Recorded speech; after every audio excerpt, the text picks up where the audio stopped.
बिस्मिल्लाहिर्रहमानिर्रहीम। अस्सलाम वालेकुम वीवर्स। आज आपको एक ऐसा ख़ास तरीक़ा बता रहे हैं। काले घुटने, कोहनियाँ और हाथ पाँव के सख्त हिस्से नरम और साफ़ हो जाएंगे। इसके लिए आपको 3 चीज़ों की ज़रूरत होगी। सरसों का तेल 2 खाने के चम्मच, बेकिंग सोडा 1 चाय का चम्मच और हल्दी पाउडर। इसका बहुत आसान तरीक़ा है।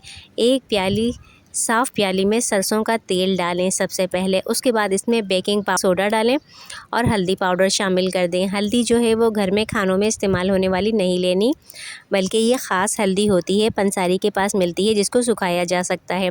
सरसों का तेल भी आपने अच्छा वाला लेना है और हल्दी भी आपने घर में खानों में इस्तेमाल होने वाली नहीं लेनी, उसमें केमिकल शामिल होता है, वो खालिस नहीं होती। खालिस हल्दी लेनी है। खालिस हल्दी बहुत ज़्यादा फ़ायदेमंद होती है, न सिर्फ जिल्द के लिए बल्कि इसको मुख्तलिफ़ तरह से इस्तेमाल किया जा सकता है। इसके साथ बेकिंग सोडा लेना है। बेकिंग सोडा भी बहुत फ़ायदेमंद होता है। आपने बेकिंग सोडा, सरसों का तेल और हल्दी, इन तीनों चीज़ों को अच्छी तरह मिक्स करना है। मिक्स करके ये जो मिक्सचर बन जाएगा, इसको अपनी कोहनी, घुटने या हाथ पाँव के काले और खुरदरे हिस्सों पर लगाकर छोड़ देना है। हल्के हाथ से 3 से 5 मिनट तक गोलाई में मसाज करना है। ये मसाज ना सिर्फ मुर्दा जेल हटाएगा बल्कि खून की गर्दिश भी बेहतर करेगा। मसाज के बाद 10 मिनट के लिए लगा रहने दें, फिर नीम गर्म पानी से धो लें।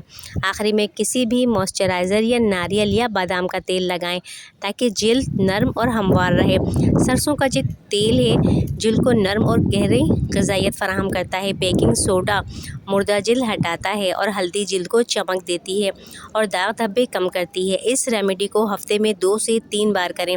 चंद हफ्तों में वाज़ेह फ़र्क महसूस करेंगे। इस तरह करते रहें तो आहिस्ता आहिस्ता जो कोहनियाँ हैं और जो डार्क हिस्से हैं जिस्म के, वो साफ़ होने लगेंगे। तो वीडियो पसंद आई हो लाइक कमेंट शेयर कीजिएगा। इजाज़त दीजिए। अल्लाह हाफ़िज़।